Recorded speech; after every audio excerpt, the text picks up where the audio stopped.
大家好，我是阿健，做一个温暖的厨师。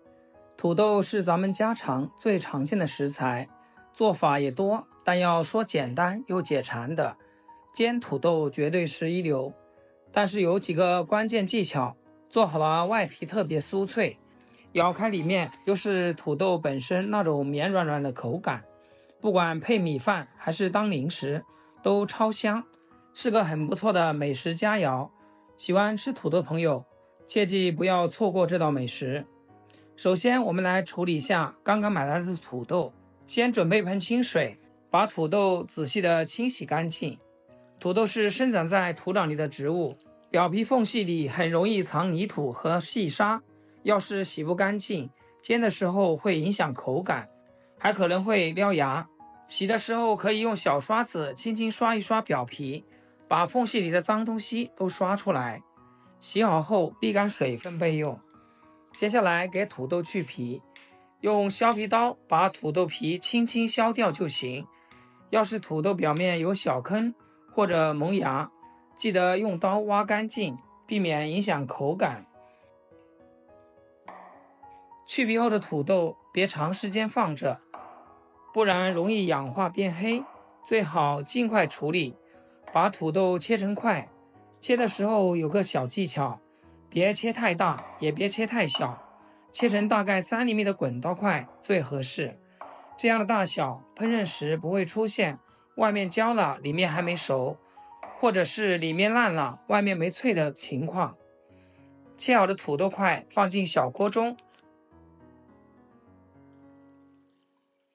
加入没过土豆的冷水，水沸以后转小火煮个5分钟。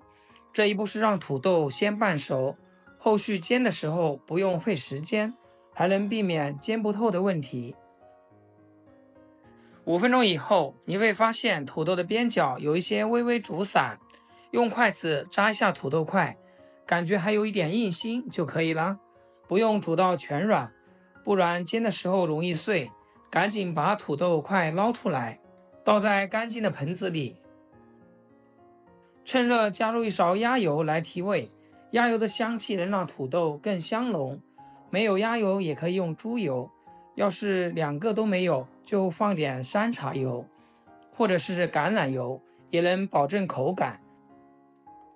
这里记得加少许盐调味，用筷子轻轻翻拌均匀，让每块土豆都裹上油脂和盐味。接下来开始煎土豆，锅里倒入一点油，油热后把裹好油脂的土豆块放进来，用铲子轻轻整理一下，让土豆块均匀铺开，让它在锅里静静的煎。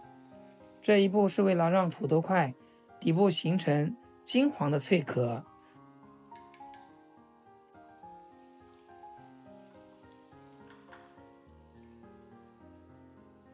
等到底面煎成深黄色，用铲子铲起来能感觉到硬实，再轻轻的给土豆翻面，继续中小火慢煎，拼命的煎。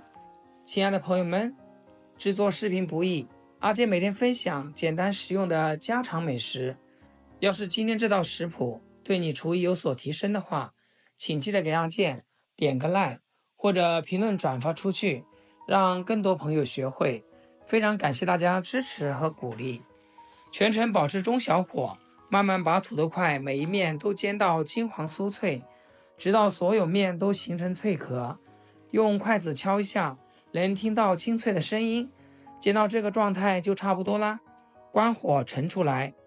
土豆块每一面都金黄锃亮，刚做好的土豆块都特别香，外皮咬着咔吱响，里面软绵细腻，咸香入味，不用额外加别的调料就很好吃。一口土豆一口米饭，香的能多吃半碗饭。平时追剧的时候当零食，抓着吃根本停不下来。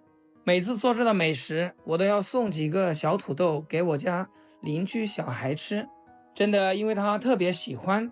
如果你也喜欢这道香煎土豆的朋友，那么就记得点赞收藏，有空给家人安排。好了，今天的视频就分享到这里，咱们下期视频见。视频最后祝大家天天开心， 8颗牙齿晒太阳。